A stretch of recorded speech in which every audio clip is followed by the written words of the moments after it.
Product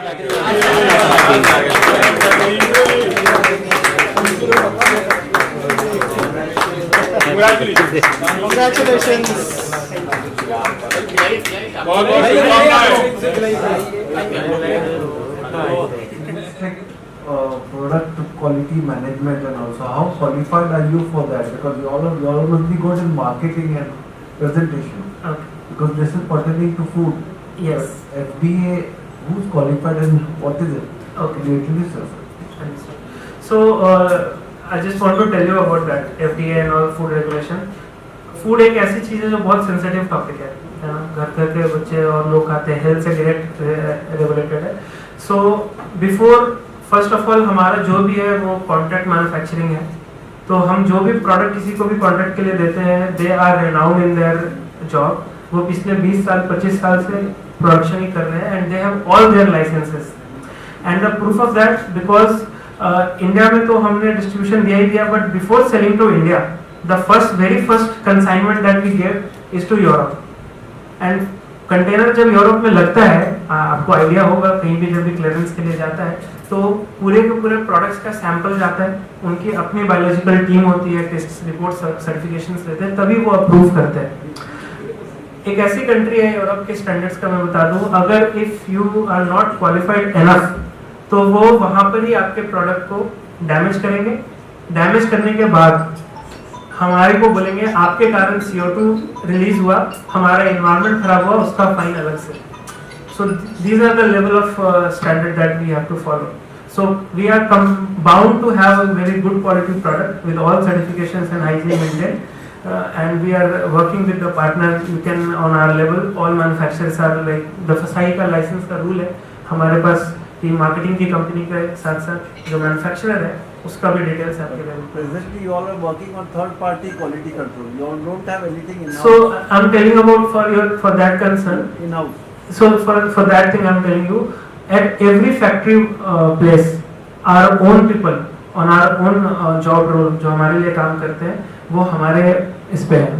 मैंने बोला हम प्राइवेट लेवल नहीं करा रहे, हमने कॉन्ट्रैक्ट पे दिया है काम. Like we have the rights की सोर्स कहाँ से होगा. It's just rented. We have rented the machinery and manpower to that. But product, क्योंकि हमारा quality अलग है product का. They are making product, same product that I am selling for 30 rupees. That same product, वो बना करके जिस rate पे दे रहे हैं वो तो बस. So this is what I am telling कि जो मार्केट का जो चल रहा है प्रोडक्शन को लेकर के, खास करके for the juices and all, we are bound because we have to give to Europe and all. But one thing more that I am very much proud, जब हम इंडिया में आए तो इंडिया में सबसे बड़ी डिफिकल्ट है मार्जिन स्ट्रक्चर की. This is how India moves. अगर एक प्रोडक्ट मेरा 30 रुपए का है तो मैं आपको अगर इसका कैलकुलेशन बताऊं तो मैं हमारा जो 20-30 रुपीज का प्रोडक्ट है हम इसे बुलाते हैं लॉस लीडर, बिकॉज ये लॉस में है बट यही मुझे मौका दे रहा है फ्रिज तक जाने का. ये कंपटीशन की हालत है अभी. अगर मैं अच्छे क्वालिटी का प्रोडक्ट दूं मार्केट में तो मुझको अगर फ्रिज तक जाना है तो I have to take first loss. मैं फिर 1 लीटर के बड़े मार्जिन के प्रोडक्ट्स में मैं सोच सकता हूँ पैसे कमाने का, but if I have to survive because 30 rupees में 25, ये सिंपल कैलकुलेशन है, even a toddler can do. 5 class का भी बच्चा इसको समझ सकता है. 30 रुपए का आइटम है. मार्केट में मेरे साथ पुणे के सेल्स हेड है, खुद डेली के चैलेंजेस झेलते हैं, सुपर स्टॉकिस्ट है, इनको पता है. मार्केट में 25 to 30% margin on MRP you have to give to the retailer. After that 10% आपको देना पड़ता है अपने डिस्ट्रीब्यूटर को और 8% देना पड़ता है आपके सुपर स्टॉकिस्ट को जिसने स्टॉक करा है. ट्रांसपोर्टेशन चार्ज है, मेरी मार्केटिंग के लड़कों का खर्च है. सब करने के बाद जिसने मैन्युफैक्चर किया है उसने 20% प्रॉफिट रखा है. तो सब करने के बाद प्रोडक्ट के लिए वैल्यू के लिए कितने पैसे बच रहे हैं कि कंपनी बना पाएगी. 20 रुपए में माँ ही सिर्फ आपको घर में जो पापा लाएंगे आम उससे जूस बना के दे सकती है हेल्दी, कोई कंपनी नहीं दे सकती.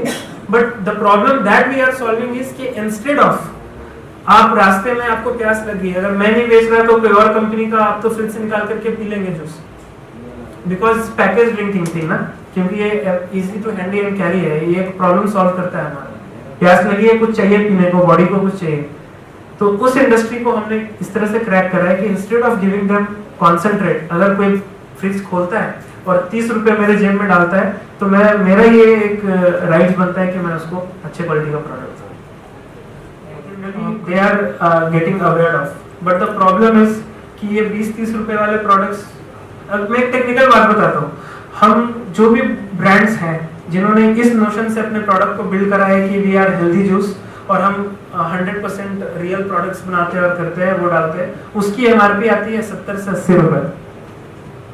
आपने प्रोडक्ट बहुत अच्छा बनाया बट वो अफोर्डेबल ही नहीं है, लोग ही नहीं पी पा रहे, तो क्या फायदा हुआ ऐसे प्रोडक्ट बना करके बीइंग हेल्दी जो मैं अफोर्ड ही नहीं कर सकता। मेरा तो पॉकेट साइज ही है कि मुझे प्यास लगी मैं फ्रिज खोलूंगा, मेरे दिमाग में एक पॉकेट साइज बना हुआ है कि मैं 20 रुपए का ही कुछ लूंगा, जो भी फ्रिज में होगा मैं 20 रुपए का लूंगा, कोई 30 रुपए का लेगा अपने हिसाब से लेता है। तो हमने मास प्रोडक्ट में, मास स्केल में हम कैसे अच्छे प्रोडक्ट ला करके दे सकते हैं लोगों तक, वो मेरा टारगेट है। जो टॉप के लोग हैं उनके पास तो they have that purchasing power, they can have other brands जो कि 100% रियल और वो तरह के जूसेस दे रहे हैं, but nobody is thinking about the mass market. Congratulations on you becoming. And for your information, we are not the exporter, top highest for exporter for all of the products. So it's just for that particular HSN code for this juice that we sold last financial year. We are among the top 4 exporter in India. Parle Pro is in the top. We are on the 4, but हम beat कर देंगे सब लोगों को. But then what is the difference between you and number one? What what is the main difference? I can tell you. The main difference is कि वो 30 साल से हैं और मैं 1 साल से हूँ बस. इसके अलावा कोई डिफरेंस नहीं है और मैं उनसे बहुत पहले ही अच्छा हम कर लेंगे because I have confidence on my team. मेरे प्रोडक्ट पे मुझे पता है what they are offering. उन्होंने जनरेशनल वेल्थ बना लिया अपना, सब सेटअप कर लिया because of brand they are making, है ना. इतने साल पुराने से, मतलब मैं जब, मुझे याद है कि मैं स्कूल रेस होती थी ना, मैं थक जाता था तो पीटी टीचर मुझको वही फ्रूटी और वो सब दूसरे देते थे। And when are you planning to launch it all India? All India? All India launch. This is available all India. Only in 5 states. So it's all India, pan India. So for that, if you plan to launch in any specific, it's an extra budget and cost for you. So in the next, so what our planning is, Your strategy. so my strategy is to, for this coming year, what our achievement that we are targeting, my team has a target to achieve is कि हम इस आने वाले financial year में 12 city से लेकर के हम almost we are closing about 45 cities और हम 14 स्टेट्स में तो हम जरूर अवेलेबल हो जाएंगे, पार्टली मोर इनटू नॉर्थ पे हमने कम अभी काम किया है, हमारा ज़्यादा इधर महाराष्ट्र और इधर के गुजरात के बेल्ट पे काम हुआ, बट वे डेफिनेटली हम कर रहे हैं और हम क्विक कॉमर्स पे भी ट्राई कर रहे हैं because before you start with the quick commerce they need कि आप जनरल मार्केट में अवेलेबल होने चाहिए आपका प्रोडक्ट और that all are only 10% that we all are discussing. 90% तो हमारा एक्सपोर्ट पे बात करना चाहूँगा बिकॉज दिस इज व्हाट मैं फील करता हूँ। सो द स्टोरीज, हर काम के पीछे एक स्टोरी होती है। हमारा ऐसा था कि जब हमें वहाँ पर अपने प्रोडक्ट यूरोप में लॉन्च कर रहे थे ना, specially for wine and beer, हमारे इसी नाम से वाइन और बियर है वहाँ पर, ताज इंडियन वाइन और Taj Indian beer, that we launch in 2021। तो उस टाइम पे हमें ऐसा था कि कोई ऐसा नाम चाहिए था जो कि ग्लोबली एक्सेप्टेड हो, रिनाउंड हो, लोगों को लगे कि ये इंडिया का है और इंडिया का प्रोडक्ट है, बिकॉज हम इंडियन थे तो हमें इंडिया का कुछ प्रमोट करना था। तो ताज से बड़ा कॉमन नेम तो कुछ नहीं हो सकता, बट सिर्फ ताज नहीं रख सकते because of IP and all, intellectual property के कारण हम नहीं रख सकते थे, तो हमें मिला Taj Indian. So this is what we started with. Now मुझे स्टार्टिंग से ही पता है कि ब्रांडिंग मार्केटिंग कितना इंपॉर्टेंट होता है and how to play with the psychology of the marketing, जो हम पढ़ते हैं सीखते हैं। So there is a term called leveraging benefit of doubt, जहां पर आप किसी के डाउट को लेवरेज कर पाते हो, है ना। तो हमने ब्रांड नेम ऐसा किया, हमें इंडिया में नहीं मिल रहा था तो हमने ताज इंडियन 1947 इसमें ऐड किया। दैट 1947 पीपल थिंग्स, ऐसा वो मुझे नहीं पता, मैंने ना सिंस लिखा है ना फॉर लिखा है। जब वो परचेज करने जाते हैं दे थिंक कि it's such an old company, they find trust onto this. So these are the things that we use while we planning and managing this. Smart थोड़ा तो होना पड़ेगा, नहीं तो इतना कट थोट है। एफएमसीजी में when I told and share my parents कि मैं अपना करियर और अपने पूरी इस पे लगा रहा हूँ, तो सर ने बोला कि very tough thing to do, FMCG इतना हार्ड, इतने बड़े प्लेयर्स बैठे हुए आप कैसे करोगे, but with all support and all हम गैप में घुस रहे धीरे धीरे।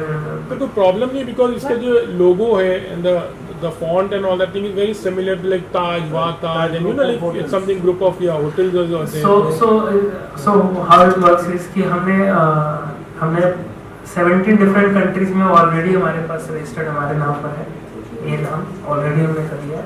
इंडिया में still we are like under challenging, और हाँ वो चल रहा है हमारा वो process. How much challenging is this? Because so many companies are there to beat your company. Yes, So how much it is challenging for very you? Challenging, to be very honest. नींद नहीं आती रात को, to be very honest. India में खास करके बहुत tough है एफएमसीजी के प्रोडक्ट्स, बिकॉज दो रीजन से है। Because what value that we are giving, और जो लोकली सोर्स प्रोडक्ट्स है, अभी जूस तो जूस है, और मैं जिस टारगेट मास को कर रहा हूँ they are not that much aware about कि प्रोडक्ट में डिफरेंस क्या होता है। 10 रुपए, 20 रुपए, 30 रुपए में अगर पे कर रहा हूँ तो फिर उसके रिटर्न में क्या मिलना चाहिए, नोबडी रीड्स द लेवल, के लेवल पे पल्प लिखा है या कॉन्सेंट्रेट लिखा है। तो वहां पर हमारे लिए बहुत चैलेंज आता है, क्योंकि गर्मी पड़ी, बगल में फैक्ट्री था, लोकली उन्होंने प्रोडक्ट बनाया और माल डंप कर दिया यहाँ पर। अभी मुझको वो लोकल प्रोडक्ट के साथ में जो जिसमें सैक्रीन मिला हुआ है, मैं ऐसे नाम है ऐसी चीज़ों के, जब आप पीछे पढ़ेंगे और उसके इंटरनेट पे थोड़ा सा भी अगर कोई रिसर्च करेगा और लॉन्ग टर्म उसका अगर देखेगा, तो मुझे नहीं लगता कि आप कभी उसको ट्राई करना भी चाहेंगे ऐसे प्रोडक्ट्स को। बट वो बिक रहा है, और वी ऑल नो कि गवर्नमेंट की क्या पॉलिसीज है, कितना स्ट्रिक्ट है। हम इंडिया में ये देख रहे हैं। तो सर सभी तो आपने सभी अपनी लोग साइड से क्या क्या रिसर्च किया था इस प्रोडक्ट को लॉन्च करने से पहले, उसके बारे में अगर कुछ होता है? रिसर्च बहुत करा है। अगर मैं 8 महीने अगर हमने जूस बेचा है अपना और प्रोडक्ट बेचा है, 3 साल मैंने पहले प्रोडक्ट बनाने में टाइम लगा मेरी पूरी टीम में। The very first question you ask कि manufacturer, so very tough thing to find in India good manufacturing plant जिनके साथ आप ट्रस्ट करके काम करो, बिकॉज हमारा पूरा ब्रांड उनके ऊपर डिपेंड करता है। मैंने 2 कंटेनर यूरोप भेजे, 4 कंटेनर अफ्रीका भेज दिया, 5वें कंटेनर में अगर उन्होंने क्वालिटी में कोई चेंज कर दिया तो बिजनेस तो हमारा समझ लें कि फिर चला गया, क्योंकि it's very tough to crack any country export के लिए। Export is not that much easy to do, client export. और एक्सपोर्ट के बारे में मैं थोड़ा और बता दूं आपको कि इफ आई एम टेलिंग कि मैंने अफ्रीका स्टॉक दिया है, तो अफ्रीका एक कंटेनर के लिए कोई डील नहीं करता आपसे। वो अपनी पूरी कंट्री के लिए आपके लिए ब्रांड सोचता है, और वो साल के 12 से 15 कंटेनर आपसे डील बनाने की कोशिश करता है। अगर मेरे पहले कंटेनर 2 कंटेनर के बाद क्वालिटी में कोई चेंज आ जाए, तो that's why we prefer not to go private level. हमने प्रेफर करा है कि हम कॉन्ट्रैक्चुअल जाएंगे। कॉस्ट ज़्यादा लगता है हमें, मार्जिन्स कम बचते हैं, क्योंकि हम अपने हिसाब से सब कुछ करते हैं। लेकिन मुझे पता है कि स्ट्रगल फॉर 4-5 इयर्स का है, बट उसके बाद आपको फिर उसका बेनिफिट मिलेगा, लोगों को उसका पता चलेगा। जिस तरह से सर जी मोदी जी ने बहुत सारे यंगस्टर्स को प्रमोट करने के लिए बहुत Yes. सारे options they have given, whether you are benefited from their schemes? 100% benefited. मैं क्यों बोल पा रहा हूँ, बिकॉज कि मुझे पता है कि एक न्यू कमर के लिए I did my engineering and after that I started कि मुझे बिजनेस करना है, और एफएमसीजी में someone gave me opportunity. My partner there in Europe mister Harpreet Singh like invested into this business, और हमने पार्टनरशिप करके ये प्रोजेक्ट स्टार्ट करा। आई एम इन इंडिया, मैं लुक आफ्टर कर रहा हूँ सभी चीज़ों को। तो मुझे ये भी नहीं पता था कि एक्सपोर्ट तो दूर की बात है, अभी इसके लिए क्या गाइडलाइन चाहिए, क्या, तो research this is what it to. तो गवर्नमेंट ने हमें हर जगह पर हेल्प करा है। अगर मैं छोटी सी बात बताऊं, इंपोर्ट एक्सपोर्ट लाइसेंस लेने की चीज, how a normal people do it, अगर प्रैक्टिकली सोचे तो हम क्या हमेशा भी rely on agencies, agents kind of thing, कि कौन रिस्क लेगा, हम उनके ऊपर कर देते हैं, डाल देते हैं। बट क्या गवर्नमेंट ने आपको सब बना के दिया हुआ portal, you just go there, company का डिटेल्स डालिए, एक दिन के अंदर आपका ऐसे इंपोर्ट लाइसेंस आ जाएगा, प्लस इंसेंटिव्स मिलते हैं आपको। हम इंडिया से प्रोडक्ट बना करके देते हैं, तो हमारा जो ट्रांसपोर्टेशन फेयर टू पोर्ट होता है, प्लस हमारा जो जीएसटी का होता है, जीएसटी एग्जेम्प्टेड है 0.1% जस्ट फॉर दिस। तो ये सारे कुछ गवर्नमेंट के पॉलिसीज हैं जो हमें बेनिफिट करते हैं। और अभी जो हमारा फूड पार्क का जो विजन है, वहाँ पर भी मैं चाहता हूँ कि गवर्नमेंट हमारे साथ आए, क्योंकि हमारा मेजर एक्सपोर्ट का काम है, तो प्रोडक्ट बाहर जाएगा। तो अगर फूड पार्क होता है, एक फूड पार्क होता है, मतलब कि हम साल तक कम से कम 100 करोड़ का बिजनेस कर रहे होंगे उससे। फूड पार्क में कौन सी स्टेट आपको बेस्ट ऑफर दे रही है? अगर मैं स्टेट वाइज बात करूँ तो I approach Gujarat and Maharashtra government को, जो चैनल है उनके साथ अप्लाई किया है करने के लिए। बोथ ऑफ देम ऑफर्ड अस, जो उनका MIDC एरिया होता है जहाँ पे वो प्रोडक्ट्स प्रोजेक्ट करवाते हैं। बट सब चीज़ें हैं, प्रोसेसेस का, टाइमलाइन का, अवेलेबिलिटी का, क्योंकि हमारे लिए भी क्या है कि फंडिंग भी एक इम्पॉर्टेंट एस्पेक्ट है। उन्होंने हमें तो लैंड दे दिया, बट लैंड तो लीज पर मिलेगा, हमें उसके ऊपर कंस्ट्रक्शन करना है। So we are bootstrap now ना, हम अभी हमने किसी से फंडिंग नहीं ली है कुछ भी, हमारे पास जो जेब में पैसे थे बैंक से पर्सनल लोन लेकर के जो बिजनेस स्टार्ट किया वो चल रहा है। हम इसलिए सरवाइव कर पा रहे हैं बिकॉज हमारा मेजर रेवेन्यू है वो एक्सपोर्ट का है। एक्सपोर्ट में एडवांस पैसे आ जाते थे, तो एडवांस आने से क्या है कि आपका कैश फ्लो का साइकिल मेंटेन हो जाता है। तो जो 50 करोड़ का is not a very big amount, लेकिन केस इफ यू सी जो आपका जो विजन है एक्चुअली, मतलब आई थिंक अगर if something So are you open for any takeover or amalgamation with a major FMCG in India? It's not Are you like open for that, or it's- you want to maintain your individual? No no, I am like 100% sure कि मैं individuality maintain करूंगा। I am not making something कि आज बनाया कल बेच दिया या प्रॉफिट के लिए लेकर एग्जिट ले लिया, ऐसा कुछ भी नहीं है। एक लेगेसी बनाना चाहता हूँ, जनरेशन टू कम, हमारे वैल्यूज आगे तक बढ़े, मेरे बाद मेरे फ्यूचर के बाद ये कंपनी जैसे बाकी इंडस्ट्रीज बढ़ती हैं वैसे बढ़े। लोगों को हम आज अगर मैं सोच पा रहा हूँ मेहनत से कि मैं 500,000 लोगों तक जॉब अगर मैं जनरेट कर पा रहा हूँ इंडिया में, तो मेरा विजन है कि मैं 1 लाख 5 लाख लोगों को अपने पूरे ऑर्गेनाइजेशन में काम दूं। अगर मैं एक फुटपाथ इस 2 स्टेट में लगा रहा हूँ तो there are many states coming. अभी बिहार है, झारखंड है, उधर की भी स्टेट्स हैं। ड्राई पोर्ट्स अभी आगे बहुत सारे, तो हमारे लिए क्या है ट्रांसपोर्टेशन कॉस्ट भी बचता है। तो अगर गवर्नमेंट के साथ अच्छा हो, कोई प्राइवेट इन्वेस्टर साथ में मिलना चाहे हमारे विजन के साथ, तो we are open for that. Manufacturing in India started 8 or 10 months ago, right?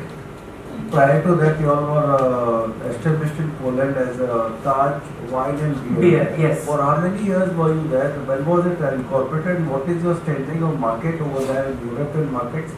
Besides the other distilleries of alcoholic beverage. Okay, so I'm telling you, for our beer हम Poland में मैन्युफैक्चर करते हैं उसको, हाँ, और स्पेन से हमारा wine बन के आता है और यूरोप में ही सेल होता है। और वी स्टार्टेड इन 2021 देयर, 2021 में हमने वो काम स्टार्ट किया था और बहुत अच्छा हमारा वो सक्सेसफुल ब्रांड है। ऑनलाइन अवेलेबल है, अगर आप एवन न्यूज़ वगैरह में भी वहाँ के यूरोप में, इवन अभी खो खो वर्ल्ड कप हुआ था हमारा, हमने हमारी इंडिया ने उनको दिल्ली में उसको होस्ट किया था इंदिरा गांधी स्टेडियम में, मैं भी वहाँ पे था। तो वहाँ के जर्मनी और पोलैंड टीम को वहाँ से स्पॉन्सरशिप हमने करके यहाँ पे भेजा। What is the percentage of market share there in Europe? So far, I'm telling about, if I'm particularly telling about, tell you about the Indian brands जो इंडियन ऑरिजिन के लोग वहाँ पर कंपटीशन में कर रहे हैं, तो अभी हमने टोटल अगर आपको मैं बिजनेस बताऊँ तो 12 to 13% हमने पेनिट्रेशन किया है अभी। मेजर अभी भी इंद्री एंड ऑल ये सब ज़्यादा अभी टॉप पर है, बट किंगफिशर सब बहुत पुराने ब्रांड्स हैं एक्चुअली। बट क्या है कि there always a gap for you if you find it well, तो आपको अच्छा, I just needed to know, we can talk something about Raina, what is there, ये और आपके टोटल कितने प्रोडक्ट्स हैं एक्चुअली लगभग इन number, and which is the doing the best one, कौन से वाले जो यू नो अच्छे चल रहे हैं और ट्राइंग टू पुश। ठीक, so okay, so if I tell you about our product categories, we are into 5 different categories. Okay, the first category is beverages, ये सेपरेट है। there are very less companies जो start में ही food और beverages दोनों एक साथ करते हैं। आइदर या तो उनका पूरा प्रोडक्ट लाइनअप भी पीने की चीज़ों में होगा या खाने के आइटम में होगा। हमने फूड और बेवरेजेस दोनों के, क्योंकि दोनों एक पॉइंट पे आके कॉम्प्लीमेंट्री हो जाते हैं, ऐसा है। और एक तो बेवरेजेस हो गया, इसको हमने राइना ब्रांड से किया है। राइना जस्ट बिकॉज ऑफ, क्योंकि हमने जब यूरोप में हमने स्टॉक देना था प्रोडक्ट का, तो we want something English name और ऐसा कुछ ऐसा चाहिए था नाम हमें। तो Raina is something that we come up with, ऐसा रैंडम सा हमारे इसमें आ गया नाम, तो we started with the Raina brand, but it's a sister brand of us, like ITC है, हिंदुस्तान यूनिलीवर है, that's we are Taj Indian group, and Raina is a brand, जैसे कि उनका अपने ब्रांड्स होते हैं वैसे होते हैं। So I think those brands are having 1200-1300 SKUs, 1200-1300 SKUs है हिंदुस्तान यूनिलीवर के आईटीसी के, इतने प्रोडक्ट्स मार्केट में, but they are from 10-20-15 years, पता नहीं मेरे को लगता है कब से, जब से मैं उससे पहले से। So but within just 8 months we scaled to 300 products, and managing 300 products is really difficult. That's why we need channel partners. We are more a partner and community based company. That's why we are able to, you know, support and also we grow like that. अच्छा, just one thing, like Pune के stock exchange में तो क्या क्या difficulty challenges रहते हैं, जैसे short में बिकॉज कंपटीशन बहुत है, and 1-2 thing and then we can just do it, ये है ना, ठीक है। या चैलेंजेस बेसिकली मार्जिन बेस रहता है, जो डोमेस्टिक मार्केट रहता है वो कम्प्लीटली मार्जिन इंक्लाइन रहता है, लेकिन दूसरा जो कंपनी रहता है अगर मार्जिन देता है तो दुकानदार नहीं लेता है हम लोग, that is the basic challenge. और सेकंड थिंग है कि प्लेसमेंट होने के बाद ऑफटेक नहीं होता, क्योंकि लोगों को अवेयरनेस नहीं है कि वो 30 रुपये और मतलब हम लोग 30 रुपये में दे रहे हैं, बाकी लोग 20 रुपये में दे रहे हैं, तो वो डिफ्रेंशिएट करते हैं कि 30 रुपये में कम दे रहे हो आप, मतलब महंगा दे रहे हो। तो लोगों को अवेयरनेस के हिसाब से लोगों को चैलेंजेस आ रहा है पेनिट्रेट करने के लिए। मतलब कि वो नोन है और सस्ते में मिल रहा है, आप लोग नॉट वेरी नोन और महंगा है, तो ये शायद थोड़ा एक मेंटालिटी चलती है। नोन का कुछ इशू नहीं है, domestic market is completely incline. जो टिकट साइज रहता है, कम टिकट साइज वाला है वो ज़्यादा बिकता है basically. That is the major challenge we are coming across for the domestic, all the domestic. So if I want to add it, only thing is कि 30 रुपीज़ का जो ब्रैकेट है वो 30 रुपीज़ मेरे लिए भी है और मेरे लोकल कॉम्पिटिटर के लिए भी है, लेकिन उसको वो प्रोडक्ट 10 रुपये में बना लेता है और मैं because of the standard the brand quality जो मुझे देना है मुझको वो 25 रुपये पड़ रहा है बनाने। This the only difference, this is what the challenge is. But मुझे पता है द टाइम जो कैलकुलेशन हमने लगाया है, yes we can scale it. पर जो भी यहाँ पर हम स्टॉकिस्ट है या नॉट स्टॉकिस्ट जो डायरेक्ट कंज्यूमर को बेचते हैं, उनके लिए भी तो कुछ ना कुछ स्कीम रहनी चाहिए। तो वो उतना मार्जिन आप नहीं दे पा रहे हो तो दूसरे लोग दे रहे हैं। That is why all those things are display में भाई आगे रखना, इसको पीछे रखना, महंगा, तो ये सब चीजें। So really it's tough, telling it's tough. मुझे बताया, मुझे मेरे लिए डेली ऐसा होता है बिकॉज हमारे डिस्ट्रीब्यूटर यहीं बैठे हुए हैं, है ना, साथ में। तो हमारे डिस्कशन होती है कि सर अभी क्या मार्केट में और ब्रांड्स आ गए या ये चैलेंज है, but this is how we work ना। हम अगर इतना ही आसान होता तो फिर कितने लोग ऐसे प्लान करते हैं कि हम 30 रुपीज़ में हम यूरोपियन स्टैंडर्ड प्रोडक्ट्स लॉन्च करें इंडिया में। और मैन्युफैक्चरर ने मुझे बोला है, if you want to make money तो हम सेम प्रोडक्ट सेम प्राइस पे आपको हम यही सेम ब्रांडिंग का हम इंडिया में आपको दे देंगे, आपको इस पे 30% एक्स्ट्रा पैसा बचेगा। हमने मना कर दिया। तो आप लोगों को ये एक्सपोर्ट क्वालिटी, क्योंकि एक्चुअली हमने देखा है कि हमारे यहाँ जो भी अच्छी चीज होती है, जैसे आम है, अगर आम है वो बाहर चला जाता है, बाहर चला, लोग ऐसे ही कहते हैं ना। तो आप तो उसको थोड़ा एम्फसाइज करना। रीजन इज द मनी ना, पैसा मनी ड्रिवन सोसाइटी है हमारी ना। पैसा जिस चीज के लिए ज्यादा मिलेगा लोग प्रोडक्ट उधर ज्यादा देना चाहिए। अभी उसकी वैल्यू हम नहीं कर रहे हैं उस चीज की। हमें यहाँ पे हमारी मेंटालिटी क्या है, हम सस्ती चीज में अच्छा चाहते हैं कोई, है ना। तो बेसिक रीजन यही है। और क्या है कि इंडिया से बाहर एक्सपोर्ट होता है, एक्सपोर्ट में लोगों को क्वालिटी का पता है। अभी वो स्टैंडर्ड जो यूरोप ने बना रखा है इंडिया में नहीं है वो स्टैंडर्ड कि हम उसको, वो रेगुलेशन नहीं है इतना करने, यहाँ सब चलता है ऐसा।